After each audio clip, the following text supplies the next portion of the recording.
All right, I am live. Let me make sure my sound and audio is good. Yes, okay, we got audio everywhere. We're beautiful. All right, well, I was about to say good morning, but this is Cosmic Matters. Thank you for joining. I am Matt Washington, the host of Cosmic Matters, and I created the This Matters video series to bring you a little bit of a different perspective on the world that we live in. And by doing so, I hope to entertain your brain for a little while on a Sunday here. So as we dive in, I'll get some. Everyone always comes in later to the show, and then all the things that they ask all the questions that I already covered. But I don't care. I'm going to cover them early, right away, right off the bat, while no one's here. Well, one person's here. Hello already. Let me put the comments live. Show comments. Make sure everyone can see the comments. We are doing part 2 of last week's Determining Truth. And I'll do a recap of what we covered last week in a minute. But to kind of recap what's going on with me, as you can see, I still have my eye patch on. And I have one more day. I do have an eye. So see there, it's not like damaged or anything like that. But I do have, I'm diabetic, and I had a blood vessel in the back of my eye rupture, and I had whatchamacallit. I had blood basically in my eye, inside my, whatever that viscous fluid is inside of your eye. So there's still blood floating around in there. If I close this eye, I could see now out of it, but there was a lot and I couldn't see out of that eye. And so the eye patch that I'm wearing right now, as the blood kind of gets reabsorbed and filtered out, I can pretty much see, but it's just easier if I wear the eye patch because I can see clearly out of this eye. Now, the thing is, though, you'll see I'm not wearing glasses today because this is what happened to my glasses. I don't know if you could see that, but I was wearing my brand new glasses that I just got 2 weeks ago. And not only did the lenses pop out, but the little strings here broke. So anyway, so now I don't have glasses. And then my previous set of glasses I broke, so I have a monocle I could use, but this just looks even more stupid. So I could use my monocle here if I need to see, because I can't really see up close. So I have that option, or I have this option, which were my backup glasses that I could put on. But my backup glasses are worse for me to see because this side's a little cloudy, because I was my backup glasses, I was making my bed and I was washing my sheets, and I left my glasses got wrapped up in my sheets, and then they went in the washer, and then they went in the dryer, and so now they're all scratched up. So I'm buying 2 pairs of glasses today. So I'll have, these will become the backup to the backups. I'll have a backup, and I won't have to use monocles. So anyway, that's my whole eye situation, in case anyone cares. And so I'm still wearing the patch. I really don't need to. I got maybe another week with the patch, but it just makes it a little bit easier for me to be clear. And it also, as always, it matches my stereo persona. For those of you who can't see, I'm on stereo. By the way, where are we right now? We are live on Philosophy Man 76. We're on the stereo app. We are on YouTube Live, and we are on TikTok Live right now. And we do this every Sunday from 10 to 12. We talk about science, and we talk about space and philosophy, which is the purpose of Cosmic Matters. This is episode 16, Determining Truth, part 2. We did part 1 last week. It's not up on Spotify yet. By the way, you can find all these up on Spotify under Cosmic Matters. And I think we are, like I said, we're on episode 16. Episodes 1 through 15 are uploaded. So Actually, no, 1 through 14 are uploaded. 15 I'll upload today, and then I'll have 16 after I'm done processing this. So yeah, so that's exciting. So let's go over. So the purpose of today is what I wanted to cover today, and I'm going to try to probably keep today's podcast short, just because of my whole seeing situation, and also I just took a Zyrtec Claritin, because my allergies are acting up too. So I'm sneezing, and it's been a whole thing, but doesn't matter. We're here for you every Sunday to talk about the bigness of the universe and our place in it, no matter what. So last week, just to recap what we talked about to get us up to speed for this week, for this idea of determining truth, is we talked about objective truth versus subjective truth, and how really, when it boils down to it, that there really is, we went through a little bit of Rene Descartes. We went through the Cartesian, I wonder, did we even finish going through the Cartesian circle? But anyway, Descartes, the whole I think, therefore I am, and therefore knowing that the only real one truth is that you exist. Now, where Descartes went with that is that he went into the whole idea of there being a clear and distinct idea that a God exists. Yes, we did cover this last year, because if I exist, then my basically what I am is my thoughts, and if I have this thought of a clear and distinct being that's perfectly good, then that would be then a part of that being. In order for that thought to exist, in order for that being, it has to exist. Like, if something that's ultimately good, then existence would be a part of that. And if there is a good, ultimate good being, then that being would make it so that my clear and distinct thoughts I was not being fooled, right, by the evil demon, right? But that creates a whole circle. So basically what you're saying is that your clear and distinct thoughts give you God in this scenario, and then God makes sure that your clear and distinct thoughts are true, right? And so you can't that's what's called the Cartesian circle. So we talked about how, so then if we just go with that concept, then the only real truth is that you exist. That's the only one we have. Now, from there, we then talked about games, and we've talked about this on many different episodes here, where we talked about how we have different levels of magnification, and we are all playing different games at different levels, right? So at this level, we're playing the human game, where I'm talking to you with an itchy eye, and you're listening, and we have conversations, and we live our lives, and we set up a society. But on the cellular level, I have all kinds of things going on in my body. There's right now, there's things going on in my head that's telling my eyes to itch, that's telling my nose to run, and there's all this stuff going on that level inside me that I have no clear distinction of, right? So on that level, hey, good morning, Worm. So we got some people coming into the stereo audience.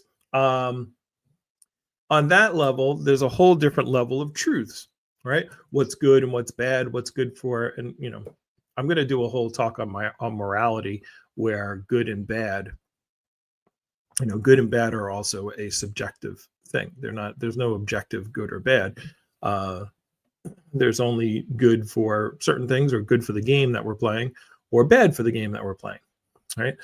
So as far as the things that are going on my body, are they good for my body? And so there's a whole nother level of truth going on that level. And then on the space level, on a much bigger level, with the sun going around the universe and all kinds of stuff, there's different truths on the macro level, on that level. So there's all kinds of different levels of truth going on.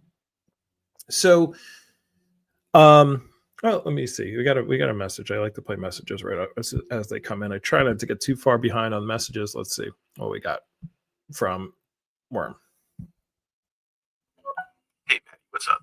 It's your boy Vermillion in the building. Good morning. Good morning. I checked out the replay of the last show. It was interesting. So I'm interested in what you got lined up today. Nice. Thank you. I appreciate it. That makes me feel good because I don't think anybody actually listens to replays, but apparently people do. So that makes me feel good about what we're working on here. And again, I just do this. Hey, what's up, Devo? I do this to just for fun. This is something I like talking about. I enjoy talking about these types of topics. I don't usually get to talk to people about these type of topics, so that's what I do on Sunday. I talk to the people who want to listen. How did I lose my eye? I did already cover that, but it's not lost. It's here. See, there you go. I am not. By the way, my avatar in stereo has the patch, and now my real life person has the patch, right? So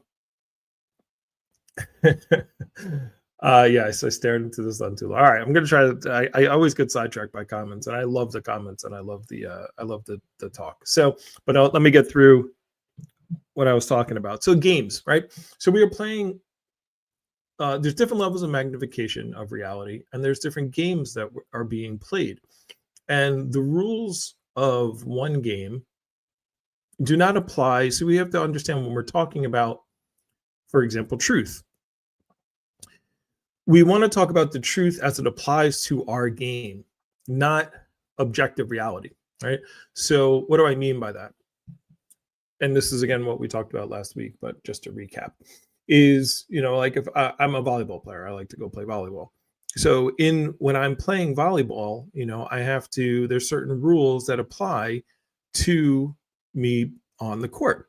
And there's 3 hits, and there's certain ways you can hit the ball, and you can't just I can't just catch the ball and walk around with it. There's things that I can't. Now in real life, I can catch a ball and walk around all day long. Then there's no problem with that. The rules are not broken. But in the game that I'm deciding to play, that we are all agreeing to, that are on the court, we are agreeing to play by these certain rules, and we call those good or bad. This is something you did good. This is something you did bad, and these are the agreed upon rules. So the same thing has to come when we talk about truth. When we're talking about truth, because we know there are no objective truths, if we're going to agree to that, or the only objective truth is that I exist. And when I say I don't mean me as Matthew Washington. I mean me as all of us, the universe, the whole thing.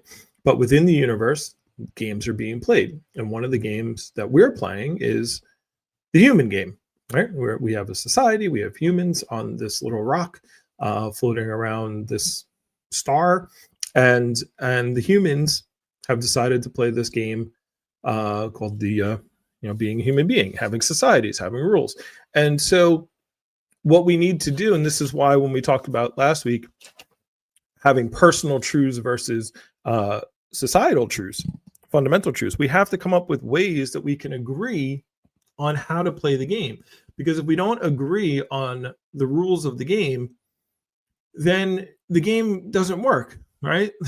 If I'm playing volleyball and one team thinks that we should be able to hit the ball 5 times, and one team's like, no, we should hit it 3 times. If we don't agree before we play the game, then the game's not going to be very fun. It's not going to work, right? So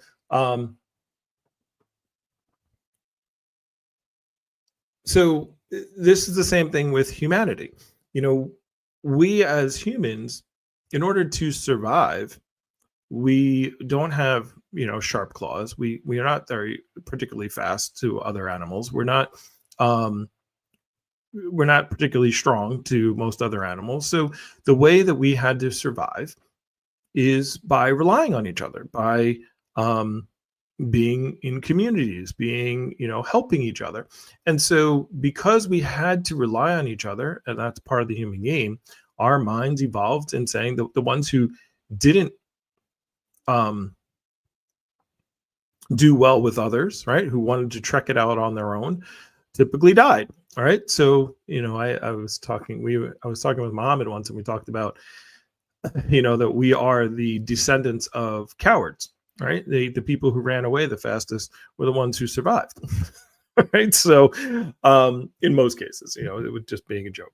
That's why we have the fight or flight. It's either, and we pump ourselves up and we get these adrenaline boosts, and we're able to do certain things when it comes to those two emotions, because it was our survival, right? That's how we survived. And the same thing as far as, it's one of the things that actually holds us back in today's world, because our bodies and our mind is evolved for the survival of, the millions of years as our minds evolved, right? It's not designed for the 21st century, where I always say there's two motivating emotions that we have. One is desire and one is fear. All right. So, and so those are the two things that make us do things. And unfortunately, fear is a stronger motivation, has a stronger, that's the word I'm looking for, effect. It has a stronger effect on our personality. This is why people, won't start new businesses, or they won't do this, or they're afraid to do. They're afraid to fail, and will go for the safe, secure thing, as opposed to the let's go out and using desire. It's like, okay, well, I could start my own business, or I could find a safe, secure job. Well, if I start my own business, there's a lot of fear there, right? Even though we know that the most rich people on our planet, the people who have all the things that we desire, all happen to be, business people, right? Who started their own business or own their own companies, as far as that goes. So that's a whole nother topic. But understanding that that's where our fears make a lot of our decisions, and that's just how we evolved. So getting back to the point, all of our laws, killing other people, lying to other people, our morality comes from these concepts, that it's okay to kill a lobster because it doesn't look like us. It's not a part of the human game. It's less okay to kill a dog because a dog kind of looks like us. It looks like it has emotions and understanding. It has, it has feelings. We can kind of relate to it a little bit more. But we definitely cannot kill another human, right? If someone's dog bites a human, oh my goodness, then the dog is, got to be killed, right? Because we take, and this is why we get into racial, and then breaks us down even to more like, okay, well, those humans look more like us. Anytime we want to justify treating other humans poorly, we create words to dehumanize them, right? Those are animals, they're criminals, they're stupid, they're aliens, illegal immigrants, right? They're not humans, they're illegals, right? They're this, they're that. We put them into a group, and we try to create them to be lesser than, so we feel okay with our actions towards them, right? Even though we kind of know they're humans.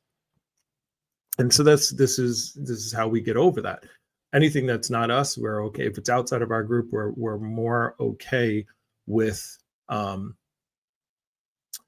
treating them in a poor sense, right? So all that being said, that's where our morality comes out of that. It comes out of our survival instincts. So now we have to say, though, how are we going to then? We have to come up with some kind of standards. Someone's writing something. I just can't see it. So I'm going to throw my monocle on because I do want to kind of see what this person is commenting. Give me a second here. Monocle uploaded. Broken. Monocle meaning broken glasses. Did you hear the story where the planets in our solar system might have pyramids? Oh, yes. I saw something about a pyramid on Mars. I showed it. And how long do you think humans have lived? 2 million years? Depends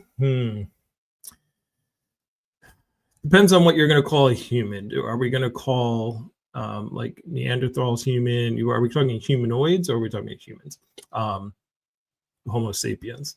I would say close to, I would say no less than 100 million years for human beings, Homo sapiens.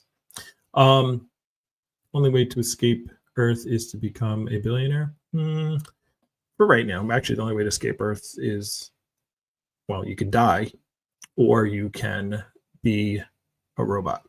You can escape. Voyager escaped, or all the robots escape Earth too. But eventually, obviously, we want to get everyone off of Earth. Did you hear the story where other worlds are hybrids of animals? Therefore, Earth humans are hybrid monkeys. But there might have been a world with a dog hybrid. Yeah. Okay. Well, that actually is. I'm glad you said that, because that brings me to my. Because I'm going to get back to truth. I have 2 videos I want to play today. But before I get to that, I was kind of waiting because we might have some guests, either Muhammad or Lady Boss might be coming up, but they're not here yet. I kind of wanted to hold off on the space stuff today, but since we just had that comment, I'm going to bring up a space thing. So I'm going to, so I have 2 videos I want to go over today. Number 1, I want to go over this space news. And then second, I'm going to come back to this truth. And I want to go into the Neil deGrasse Tyson video where it's called, How Do We Tell What's Real Online? Which is what kind of started this whole concept of talking about what is truth, because we're now getting to the point where we have to be able to determine this. It's something that I think our education system needs to be teaching. Like I remember when I was in, I want to say middle school, and we were learning about imaginary numbers, right? And I remember going, why the hell do I need to learn about imaginary numbers? Like, I don't even know how to figure out the real numbers. Now I got to figure out the imaginary ones. And I thought it was stupid. And I was like, why are we learning this stuff? And I remember having a teacher once tell me, well, I was like, I can just do this on a calculator. And like, well, you're not always going to have a calculator on you. And then I was like, okay, well, now we do. I always have my phone on me. We have a calculator on us at all times, right? And all the things that we have to learn, we're almost to the point where, AI will pretty much tell us anything we need to know. Like, we used to have encyclopedias, we had to look things up and do these reports, and all the foundations of our education system is all based upon that. And it's like any kind of fact, there's no reason for us to keep all these facts and ideas and thoughts and understanding them in our head, because we can look them up, right? At any time, we can come up with these answers. And people will be like, well, but I look up stuff all the time, and it's actually a lot more accurate than me trying to remember, because our memories are not that good. We forget stuff constantly. I have been wrong at times where I was like, I would have bet every single penny that I have that I was right about something that happened, and turns out it was wrong, or a song title, or who sang this, or these kind of things. So why do we have to try to keep these things in our head? But I would say in the future, our education system should be around on determining truth, right? Because the way AI works now, there's so much stuff. Like I've been watching these videos of like these guys, these YouTube videos of like somebody who goes up to someone in a store and they take a picture of them. And then they go, hey, is this you? And they're like, yeah. And they're like, well, you're going to get in trouble. Security has a video of you, stealing some merchandise. And he's like, the person's like, what are you talking about? And then they literally have a video of the person stealing merchandise, like, because the AI creates a short video of them doing that, or, kissing another woman, or they have all kinds of crazy stuff that they do, like on the spot. So we have to be able to learn how to decipher truth. We also have to learn, and this is what I think education system needs to turn to, as opposed to, in 1492 Columbus sailed the ocean blue, and with the Mayflower, and learning dates and factoids, which we don't need to learn. Like we can just look them up if we need that information. But the time should be spent on learning skills, how to actually, one of the skills that have completely lost. Well, there used to be civics. We used to have a civics class. That's totally gone out of the way. Shouldn't we know the laws? I remember when I was doing videos about about the election. I think it was when Trump was going against Hillary the first time, and then I was maybe in my I guess for 2016. So I was in my mid 40s, early 40s, and I was like, you know what? How does the actual electoral college work? Like, I don't understand it. And I literally had to look it up, and I did some research on it. I'm like, why? I've never been taught this, and if I was taught it, I don't remember it. I think I would have remembered when I was taught how the electoral college works. You would think every single person in our country should know how the voting system in our country works. Right? And I don't mean, it works like, when I say electoral college, like the fact that I understood the concept of each state has a certain number of electors, and then you win that, and then if you win the state, you get all the electors in that state. I understood that part. That I understood, but I didn't understand that who the electors are. Like, the electors then get together and then they cast the vote based upon what the people say. And guess what? The electors. I am totally off tangent right now. If you came here for tangents, this should be called cosmic tangents, but whatever. That's what happens when I don't have a guest. But anyway, the electors don't have to vote the way that the popular vote went. I think this actually happened in that election. I think a couple of the electors for like Hillary Clinton were like, yeah, screw the people. The people voted for Hillary or Trump or whatever, but the electors just decided, we don't feel like doing that. We're going to vote a different way. It's just crazy to me that they could do that.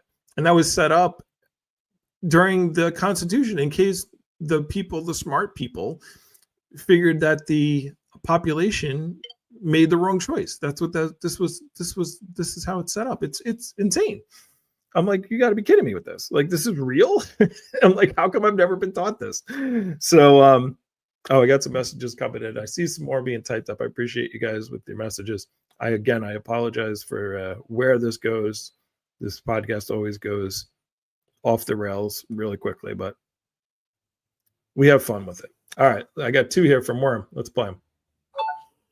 Yeah, I agree with you on humans and our choice of which animals to protect and maybe even make pets, and which animals we flat out don't care about. Right? Like you mentioned the lobster. Sometimes people make the argument that, well, certain animals can't feel pain. Lobsters scream as they it's BS. Like they definitely feel pain. But like you said, they don't look like us enough for us to care. It's interesting because you're going into the reverse of anthropomorphizing, where you're talking about a dehumanization of, say, certain groups in society. I think that's all pretty spot on. Thank you. There's nothing better than when someone agrees with me. It makes me feel good. Although I do like when people disagree with me too, but I don't like it, but it helps me learn. I like learning. But we got Worm again. By the way, just so you know, we are on stereo, we are on YouTube live, and on TikTok, all under Philosophy Man 76. And you can check us out on Spotify under Cosmic Matters. All right, we do this every Sunday. Worm got another message. Let's play it real quick. I think you're using the term "works" a little loosely there. Works. Does the electoral college even work? Some people would say no. It's confusing as fuck, and to some people it doesn't make sense, regardless of understanding how it's supposed to work. I don't want to get political. Yeah. I was more interested in hearing about your stance on morality and how it fits into your views on objective reality and truth.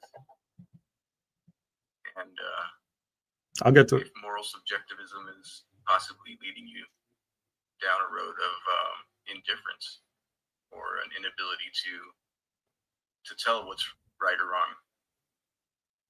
But but they don't necessarily lead to that. So, okay, great. Thanks. Thank you for that comment, because that put me back on track. Right, I'll turn the ship back, because I was turning in. I wasn't going to go to politics, but politics are a part of the game. So, answering your question there, we are playing a human game, right? So the objective is, how can we come up with rules?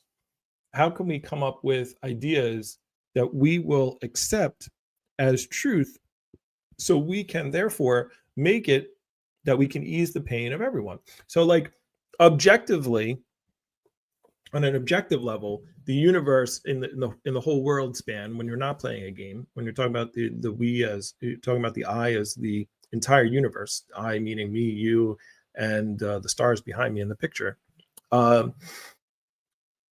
everything is, nothing matters. There is no there. It's just the idea of the universe will be here forever and ever. It had no beginning, it had no end. And what the more we do more science, and if you see some of the other shows, and actually I think next show I'm going to do the multiverse, the multi-worlds, or multi-dimensions. But the concept of the universe just is playing, it's just going to be here forever. So there are no goods, bads, or anything,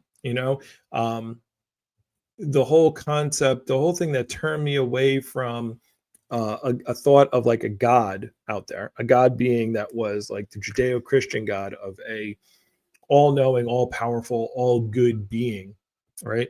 The problem of evil is one of the ones that steered me away from believing that concept, because it's like, if you have an all-knowing, all-powerful being that's all good, then there should be no evil. There should be no babies that are born, live in excruciating pain for 10 minutes and then die. But that does happen, right? And so now people used to tell me, oh, but free will. And I was like, well, free will is not an answer to this. It's not an answer to the problem of evil, right? You can have free will. All free will means that you have a choice, right? So you have choices of doing things. So God, if that definition of God was an all-knowing, all-powerful being, he would know, or she or it would know, how to create a world where you could have free will and not have evil, right? So there are choices that there are rules and laws that are in place that I can do and that I can't do, right? I have the choice to go and steal things, but I don't have the choice to spontaneously combust, right? Like, I can't just I just can't spontaneously. I can light myself on fire if I want to, but I couldn't just go, oh, let me just shake my molecules enough till I ignite, right? I don't have that ability. So that particular, in God, created rules that don't allow me. So I don't have free will. I don't have a choice to do those things. I can't turn myself inside out. I can't do a lot of things. So, and I don't even think about them, right? I don't even think about all the things that I cannot do in this universe that don't exist, right? They don't even pop into my head. Infinite number of things. So God has ruled all those out, and still we have free will, right? So if you wanted to eliminate evil, he could get rid of evil things, and we just wouldn't know. And we would still have choices. We would still have the choice to choose A, B, and C, but we just can't choose D, which would be the evil choice, right? So to get around that, I was like, well, I had to come up with a better worldview. And my better worldview, the worldview I came up with, is that the universe is all one. And I didn't come up with this. I learned it all from listening to Alan Watts, right? And the fact that everything is connected. There is no beginning and end of anything, so there is no me and you in the sense of, when you're talking about the whole universe, like, where do you end? Where do you begin? You're constantly in, we're breathing in, we're breathing out, all the time. If I stop breathing, if I stop interacting with my environment, I immediately die. This, not immediately. take me, I think I can hold my breath for maybe, 2.5 minutes, 3 minutes, 4 minutes, maybe, or I'll pass out. Right. But I'm tearing underneath this. Right. So there's tears coming out. Constantly, I eat food, I take a crap, there's constant interaction that happens. And all the cells in my body every 7 years are different cells. Like the cells are constantly being destroyed. So, and then even if you want to go deeper into that, more than half of the cells in our body aren't even human, don't even have human DNA in them. So what is this you you're talking about? Like, who is this special you that is that you think exists, right? That was born and that dies. Like, it just is a change of form, right? It's just what the universe is doing. So the idea, the concept is, and I know I say this almost every week, it's like the ocean, and we are a wave of the ocean. We are not a thing. There are no things. It's just something the ocean is doing at a place that we call here and now, right? So when you see like a wave of the ocean, there isn't a wave. It's just the entire ocean at that spot looks like a wave, right? The entire universe in this spot right here looks like Matt Washington, and looks like Vermilion, and looks like Randy Lorenz. I'm sorry, I can't see. I don't got my glass. Right? So we are just one of the parts of the universe. We're just we're an appendage of the universe, right? So not separate. We didn't come into this world. We came out of this world. The idea, hey, oh, that's fine. It's funny. As soon as you left, 2 more people joined on stereo. So Worm joined on the YouTubes now. So the YouTubes, I sound like I'm like an 80-year-old person on the YouTubes. So anyway, so the point being is,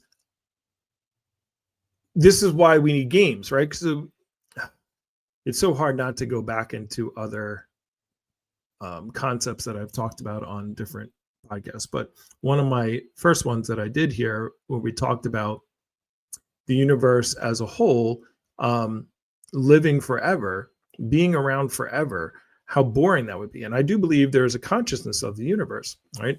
And I like to just say the universe. I don't like to use the word God. Some people will call God. If you wanted to call God, for me, when people use the word God, it has a connotation of a particular thing, right? And most people will see God as something that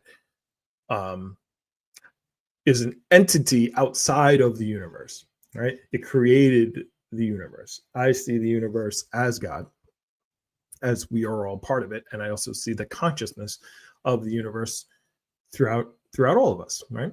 And we are just a manifestation. But I also think that everything is conscious, just on different levels of consciousness, right? So that's a whole. Actually, you know what? Let me. I'll since I came around full circle on this, is so I had this thought about. I was thinking about this actually as I woke up this morning and broke my glasses.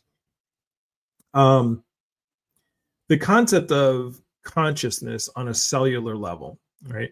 So we see ourselves as conscious, right? We see ourselves as like the awesome human being, right? And we believe that consciousness comes from our brain, right? So that, and we have reasons to believe that, right? So the consciousness comes from our brain, but we also have brains. Like, we don't remember anything before the age of like 1.5, right? So we have brains that are forming. And so where does this consciousness come in? Does it just pop out of nowhere, right? Is it there in where does it come from, right? Like, is there a certain number of cells? Like, I've used this paradox before, where I've talked about the paradox of the heap, right? Because I love Zeno and his paradoxes. And the paradox of the heap is simply, if you have 1 grain of sand, you do not have a heap of sand. And if you add a grain of sand and you have 2 grains of sand, you do not have a heap of sand. You just have 2 grains of sand. So therefore, the idea is, by adding 1 grain of sand, you do not create a heap. But if you continue to do this and add another grain of sand, another grain of sand, another grain of sand, eventually you will have a heap of sand, what we would call a heap. But there is no definition of when one more grain of sand turns it into a bunch of sand or grains of sand into a heap of sand. There's no, there's no spot. There's no definition. Because if you said, oh, there's a heap of sand, and I took one grain of sand away, you would still say there's a heap of sand, right? And so I feel that consciousness is the same type of thing. Like if we saw one neuron, we wouldn't think that one neuron by itself is conscious, right? Just like if we see like an amoeba or a paramecium, right? I get to use my ninth grade biology words here, right? We wouldn't see a single cell organism as having consciousness. But what about when there's two neurons? What about three? What about four? As we're developing and we're growing more and we're adding more and more neurons, do we eventually get to a point where a consciousness comes about? Memories are able to be formed. And so it is what's called an emergent property, or the human. Now, what I believe actually is that consciousness is involved in every single. I believe that even one grain of sand is considered a heap of sand. It's just not in our terminology heap of sand yet. So I believe that consciousness exists in everything, in this phone, in this microphone, and in everything. Now, but it's a different level of consciousness, because consciousness is a term that we haven't really determined what that even means yet. And I am getting to my point. I'm going to get to this little video that I want to show. So the idea is at that level, adding more neurons, adding more things, adding more, it gets to a level of a different form of consciousness can emerge with enough neurons. Just like AI, when we add enough energy in bits, or however AI freaking works, information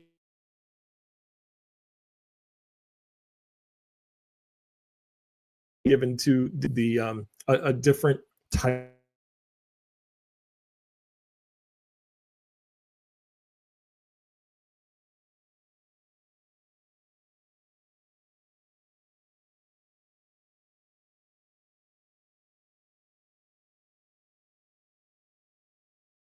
Am I still? I'm talking here. All right, there. I'm back. I think my internet went off for a minute. All right. I see Worm had a message.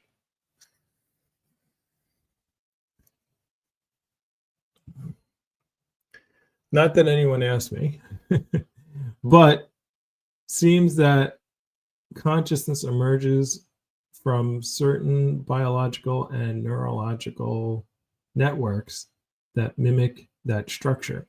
Well, see, that would kind of be true. It depends on what your definition of consciousness is, right?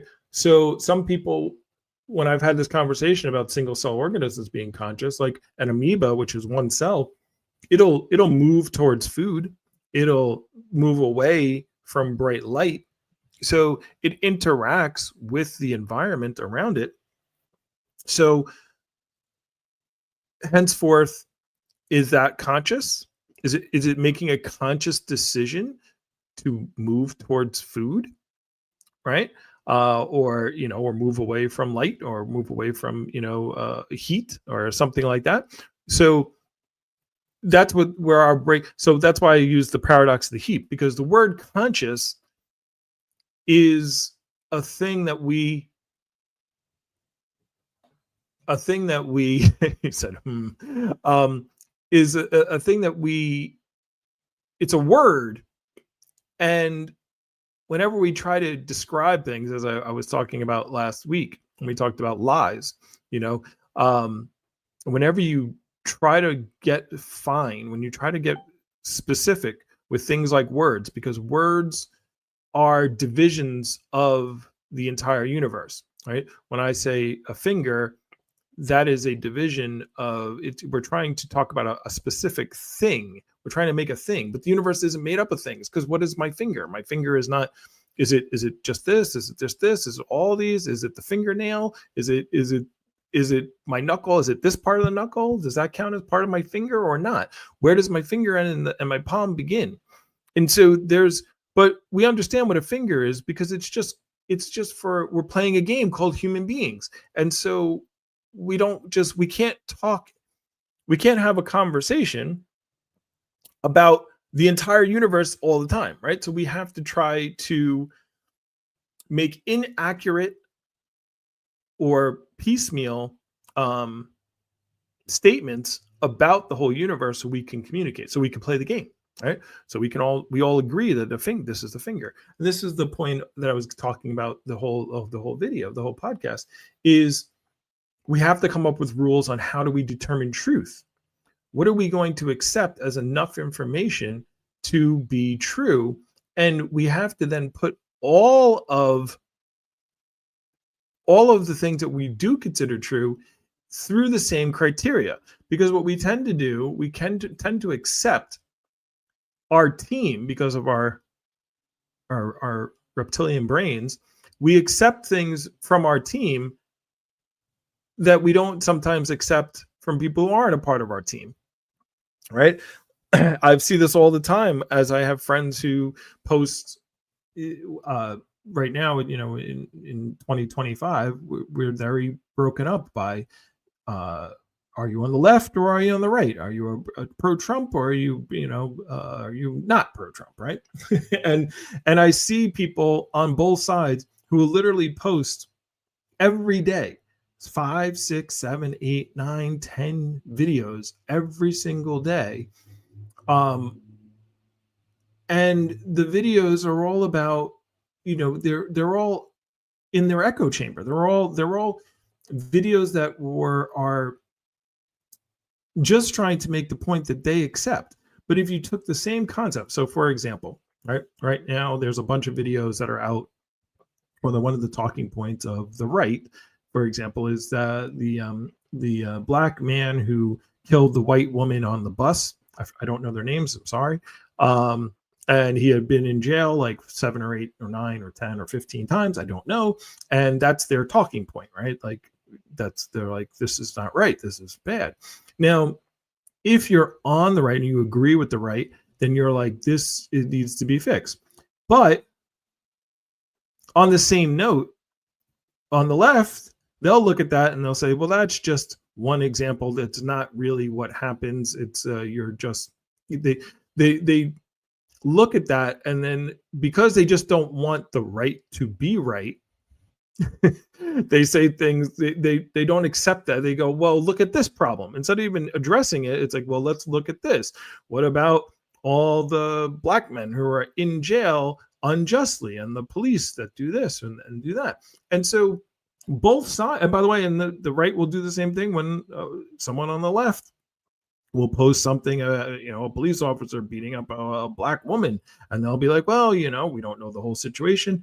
So in one scenario, they're okay with, they're soft on it, and it's like both should be wrong. We should have the same fever about all wrong or all right, about anyone going against the rules, not just the rules of the side that we like. And I'm not, and it doesn't have to be just political. It doesn't have to be left and right. It could be about, there's people right now, there's a resurgence of people who are about flat earth, right? And then, or people who have all kinds of thoughts, the vaccines, as far as COVID goes. And am I allowed to say that? It's 2025. Can we say that anymore? Anyway, who knows? The point being is we need to be able to come up with rules, with I don't know if I want to call them rules, procedures, things that we accept as truth, and whether we agree with them or not, we understand that they're true, right? And we hold the same standard to the things that that our team says. It's like if someone on my team kills someone, they're just as guilty as if somebody on the other team kills someone, right? They can't go, oh, they're on my team, I like them, so therefore, let's justify whatever they did that was wrong, whether we say kill, or we don't have to be extreme as kill, right? And this is the issue. How do we come up to things that are true all the time? All right. Before I go on any more tangents, there was some interesting space news. So let's take a breather. Let me pull up my space news. This is more from Big Finding. Here we go. Let me play it.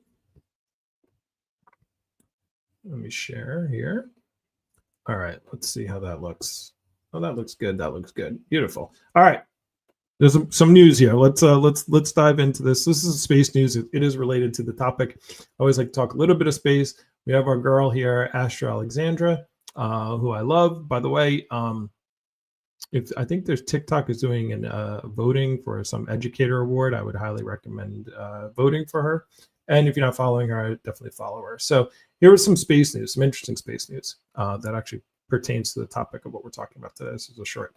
Away to an asteroid called Bennu. The spacecraft grabbed a chunk of it and brought it back to Earth. Since then, scientists have been analyzing it, and they found some truly insane things, with the most insane being announced this week. What we already knew from this sample is that the asteroid had high carbon content and water together, and together, those indicate the building blocks for life as we know it on an asteroid. It's also rich in nitrogen and organic compounds, and it's also covered in a mineral called serpentine, which looks a lot like a rock we find here at mid-ocean ridges underwater. Scientists think that this asteroid is a chunk of an ancient water world that has been traveling through space for billions of years. Gets crazier.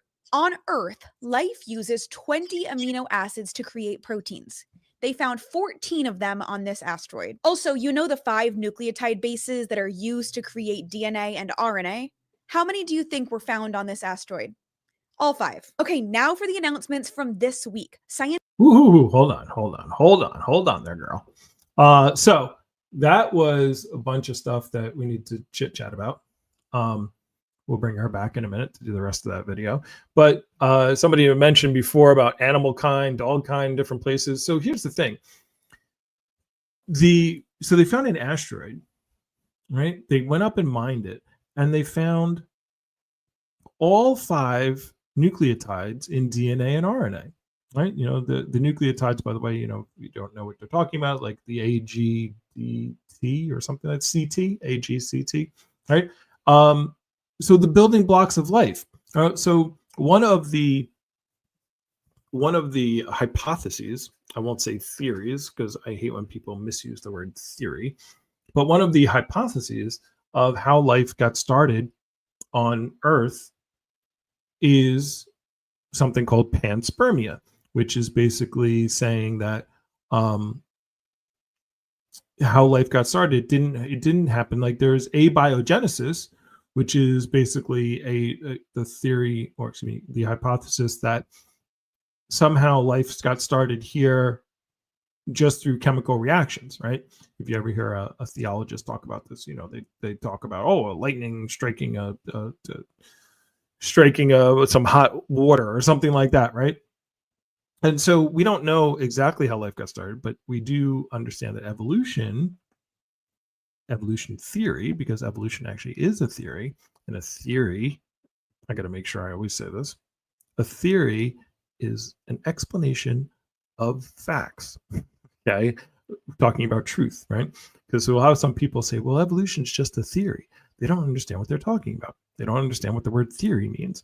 A theory, a hypothesis is a guess, right? It's a thought. It's like, okay, well, based upon the information, this is what I think is happening. And then what happens is we use a scientific method of testing these results, trying to put controls in place so that we can analyze the hypothesis and see. And then we let other people do it, and then we goes through peer review, and then we try to test it in different ways, and we keep doing this until we figure out if this explanation is repeatable and testable. And then if it is, then it becomes a theory, right? So evolution is a fact. The theory of evolution is why evolution happens, right? Which is natural selection through genetic mutation, right? So gravitational theory, right? This is a fact. Gravity, right? This thing falls. Gravitational theory is explaining why this thing falls. There's when two masses have every mass has a gravitational well, and we are in the Earth's gravitational well, and this has a gravitational well, but this gravitational well is not as strong as the more mass something has, the more gravity it has, and so therefore this falls towards the Earth, right? That's gravitational theory. But the fact that it's falling, gravity, that's gravity. It happens, right? So anyway, sorry, I'm going on a tangent here again, talking about explaining, right? So yeah, people have bastardized the word theory so much it upsets me. Where was I going with all that? Oh, so the point being is all the building blocks of life that we see here, that people say, oh, I don't know, it couldn't have happened. Here we have an asteroid that's floating around in space. There's water, there's carbon, and there's all the nucleotides there for RNA and DNA. So therefore, life could have just came from a different planet. We might just be Martians or any other planet out there. We're from, this asteroid that's floating around out there could hit another planet and drop, some RNA and DNA all over the place, and boom, you get some life, right? And so that's what they're talking about here. And again, this is something to me which is obvious, but life I feel like is pretty what's the word I'm looking for? Abundant. That's the word I'm looking for. Pretty abundant throughout the universe. But the universe is so big that it doesn't seem like it, and that things are so far away from each other. And by the way, I did have a little brain teaser. I was going to share it with maybe I'll hold off on it. I was going to share it with my guests if they showed up, but we are already at 11 o'clock. So, but talking about, actually, let's finish the video first. I know I'm all over. I'm trying. Let's finish the video. Let's go, Astro. Scientists announced that on the asteroid, they found sugars essential for biology, specifically ribose and glucose. If ribose sounds familiar, it's because it's in the name for RNA. But remember the nucleobases? This means that all of the components needed to create the molecule RNA are present in the asteroid Bennu. This has huge implications. It could imply that RNA is more prevalent in the universe, and it could be the dominant form of early life. In the second paper, scientists also found a gum-like substance that nobody has ever seen on a space rock before, ever. And finally, scientists found an unexpectedly high... So a gum-like substance would mean an interaction of sugar. The only way you get gummy stuff is between sugars, mixing, or something being heated, but you get space, panspermia. There we go. As far as where we go, can I highlight that one? Yeah, there you go. So as far as that goes, yeah. So the concept of panspermia, right? It's how the universe works. We look at things like, when I look at how we make more humans, how all species are made, why do we think it's any different? Like, why do we think that we're some kind of special, thing, right? So yeah, there's huge rocks. This thing might be floating around and crashes into another planet. These are how planets are made. You see behind me, the Eye of God Nebula and all these stars and the dust and everything that's being out there, that's constantly being made, and more planets and more stars, and the expansion of the universe. Like, why do we think that this little planet here happens to which would be also it's really hard to hit, but we've been here for 4.5 billion years. We don't understand how long of a time that is. It's a long time.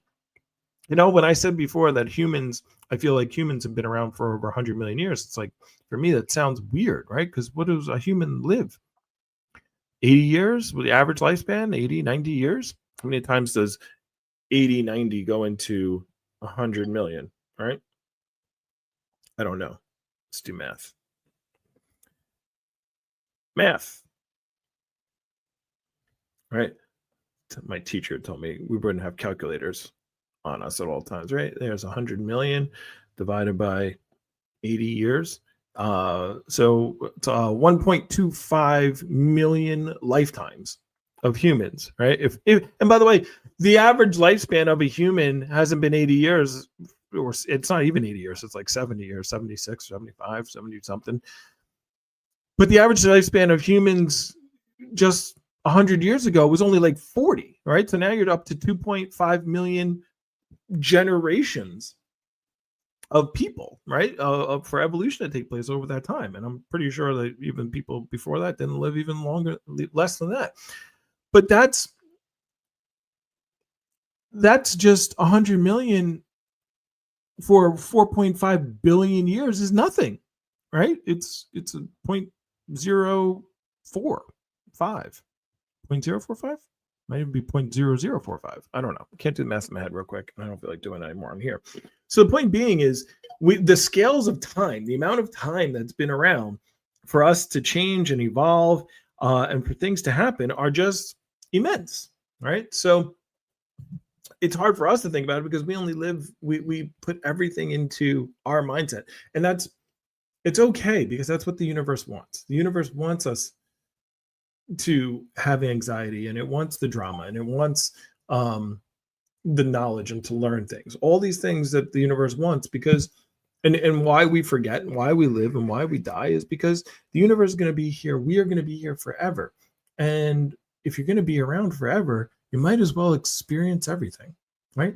You might as well get to be LeBron James. You might as well get to be the baby who lives for 10 minutes and dies in agony, right? You might as well be them all, because what else you got to do? You're here forever, right? So Worm went back to stereo. Let's see what we got here. We got two messages from Roguish Son. Yes, Roguish Son. Thank you. You were here last week. I appreciate it. Let's see what you had to say. We call this thing a planet, but remember, planet actually means plate. You know what I'm saying? Indicative of it potentially being flat. If it's a world, if it's a body, it's not going to be flat, you know? But I think humans tend to project that how we see things is how things actually are, but in reality, the world, we just see a fraction of it. You know what I mean? Well, I don't. I hate for you to come on stage and then I got to. But hey, we're not all here to agree all the time, right? But let's see.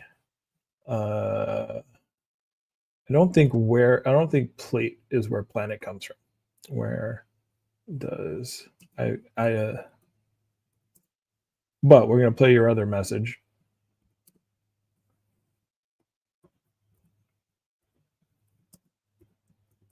Sorry, typing with one hand. I like to look up the etymology of words. Oh, have I really had this thing going over here in the wrong spot this entire time? Holy mackerel. One of these days I'm going to learn. So the word planet comes from the ancient Greek word. I knew this. Damn it. I hate that when I knew. Planetes. Planetes,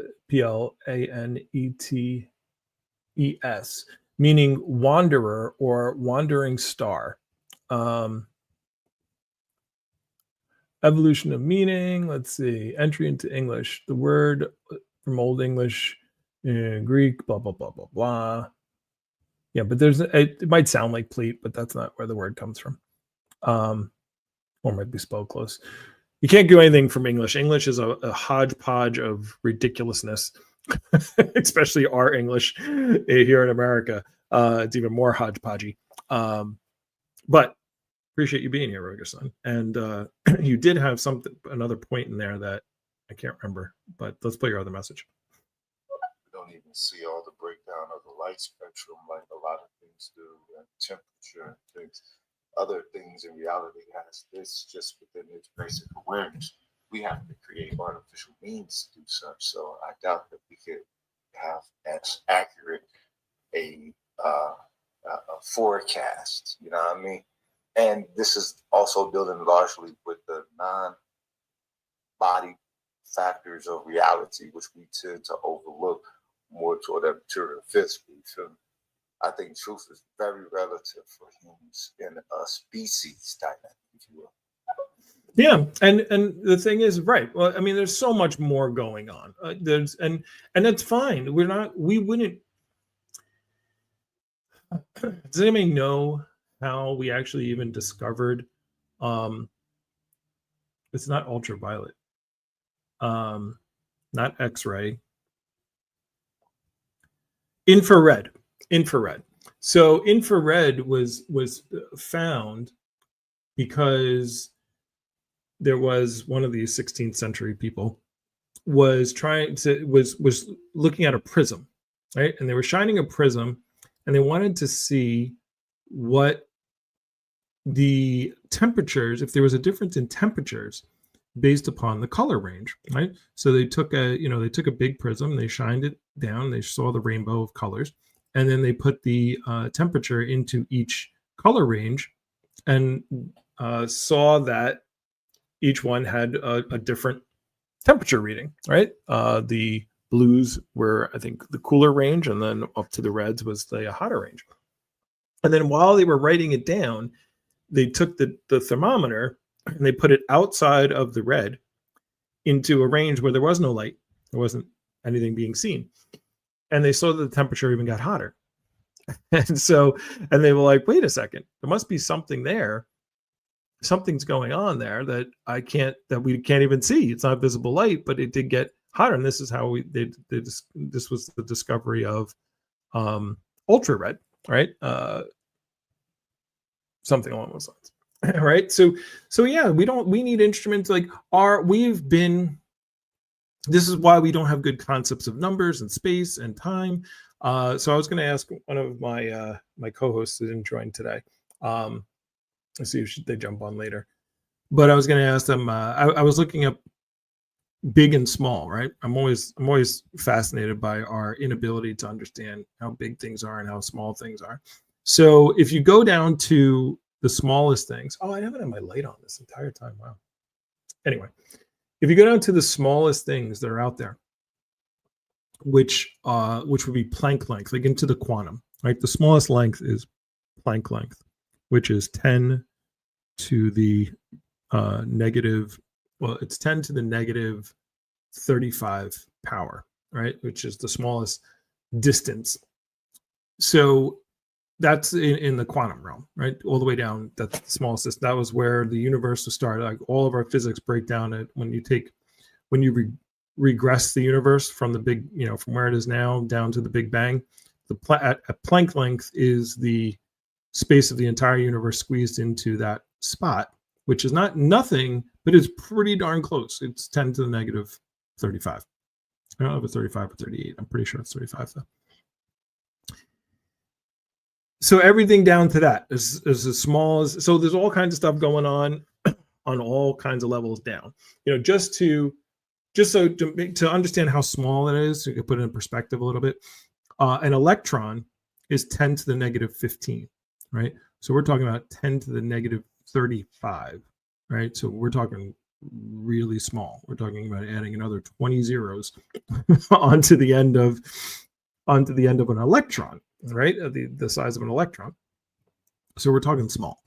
And then you have the universe, 93 something billion miles across, billion light years, across. A light year, again, is 5.44 trillion miles.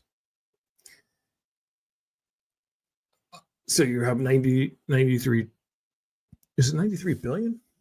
can't remember if it's 93 billion or 93 trillion light years. I think it's just billion. Gotta try to remember all these things. How big is the universe?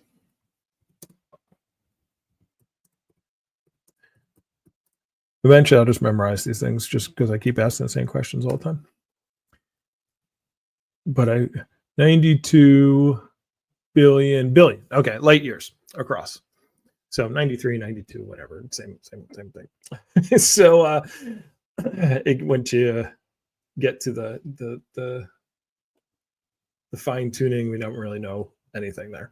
But the point being is, so 93 billion light years across. Now, a light year is 5.44 trillion miles, right? That's one light year. So now you take 3.44 trillion miles times 92 billion. That's a long way, right? It's just mind blowing is the size of the universe. Now, also, the universe is expanding faster than the speed of light, right? So understanding this concept, and I always like to do the millions, billions, trillions. I almost feel like it's not a show unless I do it. But to understand how much billion is, a million seconds is 11 days. A billion seconds is 31 years, right? So you're going from millions to billions. You're talking 11 days to 31 years, and a trillion is 31,000 years, trillion seconds, right? So now you're talking about 94.5 trillion miles times 92 billion is how far. So now that we've gone to the small and the large, I feel like I should be doing the small and the large again. What do you think we're closer to? As humans, on average, anywhere between 4 to 6.5 feet tall. I don't know what that is in kilometers or in meters. Some of the people who use real measurements in other countries might tell me. But anyway, are we closer to the Planck or are we closer to the size of the universe? If you had to guess, what are we closer to? Are we closer to 92 billion light years across as far as our size, or are we closer to the Planck? Take your guess. And then I'll play these messages while you guys think about that, and then I'll give you the answer. Yeah, when it comes to certain distances, both lengthwise, like how far something is in terms of distance, and then also time-wise, how distant something is.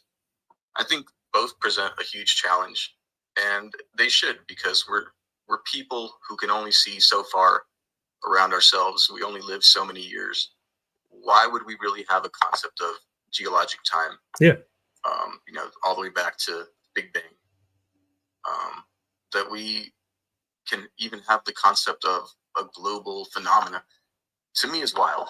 But it's what we're attempting to do, and I think it's very hard because the scope, the span, the scale is it's too big, much larger than we probably were meant to grasp. Yeah, of course. Yeah. And in the span of our lifetimes, it's like our lifespan has doubled in the last 100 years. We went from like 38 for most of human beings' existence. Our lifespans were 35 to, I think it's like 35 years, right? And it's only been in the last 100, 120 years that we've started getting to like live 60, 70, 80 years. And even that sounds like a lot. But, we're in like 2025. Can you imagine if we had to go back 1,000 years?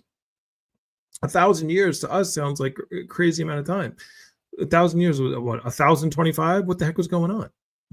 We're gonna, 1,025. There's no water. Like everything that we do today would seem like magic to anyone who lived in the year 1,025. With the fact we're talking on a phone, computers, lights, indoor plumbing, houses in general. Did they even farm? Like I don't even know. Like any they would take someone from 1,025 and bring them to today, and the whole world looks like a sci-fi movie. All right. cars and all kinds of stuff. So airplanes. What is that thing in the sky? Like just be walking around mystified about everything, right? So what's going to happen in 1,000 years in the future on what we'll be able to do, right? And that's a whole nother talk. One more message. So yeah, but my point being is our brains are only trying to grasp how to survive for 40 years. That's all we care about. Like that's what our brains are. We, how do we get some food? How do we find a mate and reproduce ourselves? And that's about it, and try to have a little happiness, drink some water, and not get eaten by whatever else is out there. That's what our brain is evolved to do. All this existential thinking about the universe, 1025 people are looking up at the stars and making up stories about Orion and this kind of stuff. So anyway, one more message and then I'll tell you the answer to the question I asked you for. It's interesting to think that we can calculate distances that we can never travel or cover, but perhaps maybe that's the whole point, getting one's species to the point towards where you can cover those distances just for the sake of doing so. What should it be done? I mean, you know what I'm saying? I guess that's quite advanced. You know what I'm saying? I guess we're talking Dyson sphere type things, right? But this society, modernized society now, I don't think that they're going to withstand that much green on the pool table. You feel me? Yeah, but do you think about it, right? We know that it's possible. We know there's things like quantum physics exists where there's quantum entanglement, where there's particles on two different sides of the universe, could be on two different sides of the universe, and can interact with each other, right? Change their spin. Like quantum, the thing is, the universe wants to, we already know the answer. When I say we, I mean the universe. I mean all of us. I mean, we know the answers. We just forgot them because we're playing this game, right? And this game is of discovery, of learning new things. If you know all the answers, then it's not fun. The game's not fun. So you got to forget them, right? It's like if you read a book, if you remember how the book ends, then you're not going to read it again. But if you go enough time goes by and you're like, hey, I forgot about this, or I forgot about these parts. To forget is a joy, because you get to learn again. You get renewed, right? So this is, I was talking about this maybe last week, maybe 2 weeks ago, or maybe just to Muhammad. But we were talking about how time slows down, like how the summer when you're a kid feels like it's forever. It feels like a summer, those 3 months are forever. But when you get older, summer goes by, winter goes by, everything goes by so much faster. And it's because you're not getting new experiences. You're not doing new things. Your brain has gotten a pattern recognition going on, and it's like, okay, we're just doing this again. But where you're not learning something new. When you're learning new things all the time takes forever, and this is why we have to continue to try new things and explore, because of what the universe wants. This is what we want. We're here to have problems to solve. I have a whole nother podcast planned out talking about how we define ourselves through our problems, right? When you say I'm a doctor, you are defining yourself as someone who solves medical problems, right? If you're a secretary, you solve problems of, the phone ringing and typing up papers and this and that. Like however we do, I'm a parent. Okay. Well, I'm a mother, I'm a father. Well, that means you're solving the problems of raising a child, right? And the problems exist constantly, and your idea is to try to solve them and fix them. And that's how we identify, right? So I would bring up Rise and Sun, but we're doing a short one today. I'm actually going to wrap up pretty soon here. But if you want to send me an email, my email is philosophyman76. And I will be glad to have you join us. I send out invites to our group and anyone who wants to join or is around on a Sunday can join up. But Flossman76 at Gmail. So if you guys ever want to be up or be on the podcast or on the stage, let me know, and I'll send you. I send it out right before, usually about an hour before on Sundays or Saturdays when I do that. But yeah, today's gonna be short because the eye is giving me issues. You guys missed the beginning, but yeah, my glasses were broken. So there they are again for those of you who weren't here at the beginning of the show. So I'm and my nose is running. I got allergies going on. So all kinds of right problems to solve. And I just dropped my phone. Another problem to solve. But anyway, so the point being is we express ourselves through those problems. And so the universe gives us lots and lots of problems to solve. And when we solve those problems, there'll be more problems. There'll be more small and big. So we look at like the universe, understanding that these things exist. But I do believe there are answers to it, but we got to figure them out. Right. And when I say we, I mean, you know, all of us, human society. And maybe it isn't humans who get to go, who get to transverse the universe. Maybe we can download our consciousness into a robot and AI goes out there, and therefore we don't have the biological issues. You know, I was just literally watching yesterday Star Talk, and it was Neil and Chuck, and then they had somebody on who was, they were talking about like, not necessarily just Elon Musk, but they were talking about the concepts of us getting to Mars, like colonizing Mars by 2050, or, you know, us becoming the singularity. And the guy that was on, you know, he was obviously super smart, and he wrote a book about how these things are not going to happen in the time span that we have. And all he was doing was just pointing out all the problems. You know, he's like, you know, if you go to Mars, you have to deal with radiation, and you know, on Earth we have ionosphere and the Earth's atmosphere that shields us from radiation. So it's not just that you have to go to Mars, but you have no atmosphere, so you have a radiation issue. And you know, even the astronauts that are up in the ISS or that go to, you know, space or whatever, if they come back, you know, they're going to die of cancer in a certain amount of time. And nobody thinks about this. And then there's this problem and this problem. And all he was doing was just listing all these problems of going to Mars and colonizing Mars. And I'm like, yeah, we know there's problems. We know it's hard. Duh. Like, you know, to sit around and say, I'm making a book. My career is telling you how hard something is. You know, okay. We're not interested. I'm interested in, you know, the reason why Elon Musk has a lot of money is because he solves a lot of problems. Like, that's his thing. And he's trying to solve the hardest problems that exist. You know, autonomous driving is a really hard problem. The fact that starting a car company, I'm not going to go, I'm going to try not to go on Elon Musk. Forget about Elon Musk, the person.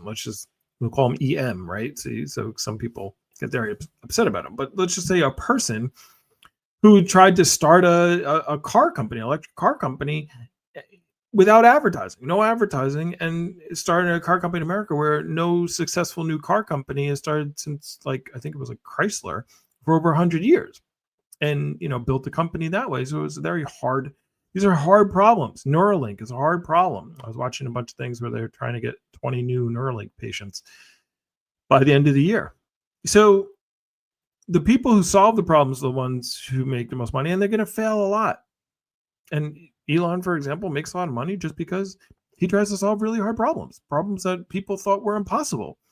You know, he has a quote that says, you know, Elon Musk turning the impossible into late. so if we're not there by 2050, maybe we'll be there 2070. Well, big whoop. Okay. So anyway, I don't know why I got on that tangent. I was just annoyed by that guy. I was like, okay, great. It's hard. We get it. That's the whole point. Let's find more things.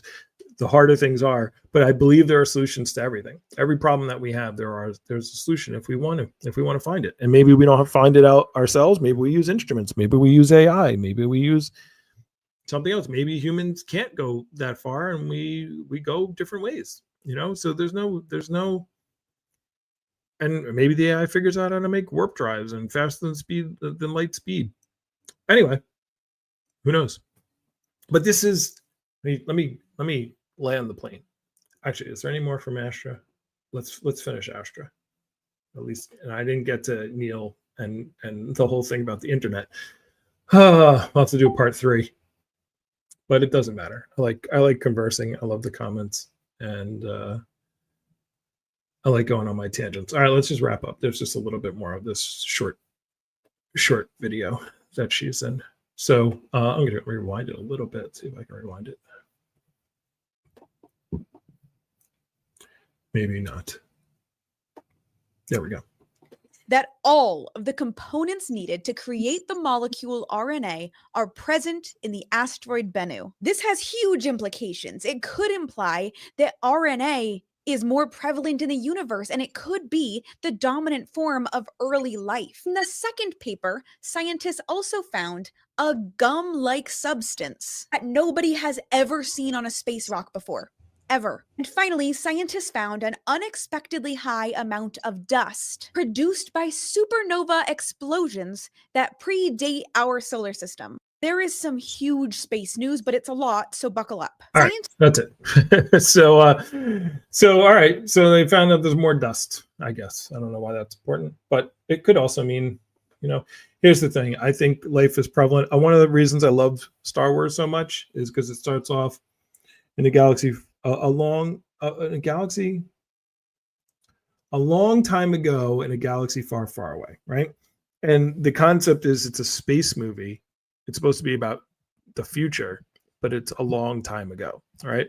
And the concept of time and how things, how much time has been around. If the universe is 13.8 billion years and the Earth is only 4.5 billion years old, then there could have been a whole nother civilization of Earth. There could be thousands of civilization Earth types of things that have evolved.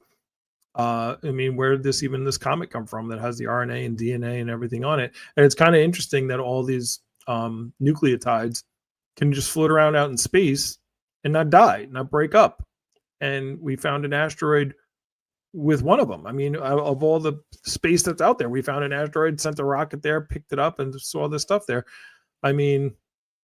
Yeah, I'm pretty sure life is teeming throughout the universe, but it's really far away from us. And maybe that's a good thing too, because who knows? They might come here and just, get rid of us. that's another thing.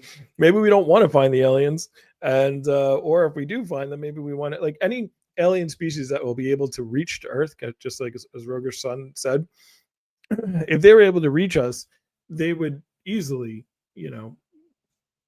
defeat us, because their technology would have to be so far ahead, or their evolution would have to be so far ahead of us that we wouldn't even comprehend at this point. So maybe that's the whole reason we're so far away from everybody, because it's protecting us. Who knows? We can always look at it as a good or a bad in any other way. So anyway, all right, it is 11:21. My clear eye is now starting to tear up because of my allergies. So that means it's time for me to wrap up today. Maybe I'll have to do a part 3 of this, maybe not next week, because I do have some other things I want to talk about. Would be more space. I'm never all space. It's going to be space and philosophy all at the same time, but I'm glad at least we got some Astra out of there. Again, you can check these things out. By the way, thank you for being here. We're here the entire time, Rogish Sun. And I see another person in here in this, and I can't make it out because I don't have my glasses on. Sarah Tony. Oh, serotonin. I love the names. Thanks for hanging out here on Stereo. If you were on the YouTube live, thank you for being here. And we do this every Sunday, 10 to sometimes 11:30, sometimes 11:21, sometimes 12. If you'd like to be a guest, you want to be on stage, you want to chat, please send me an email to philosophyman76@gmail.com. And I'll just put you on the list, and you can jump on or jump off as you wish. And it'll be great to have some people up here, so I don't have to talk the entire time. But with that being said, if you're going to be watching the football today, as I will, good luck to everyone on their fantasy football leagues. This is like, I think, make it or break it week, or last week for those who are doing that. And yeah, as usual, thank you for joining us here at Cosmic Matters, because everyone matters to me. So I will see you all next week. Thanks for the time.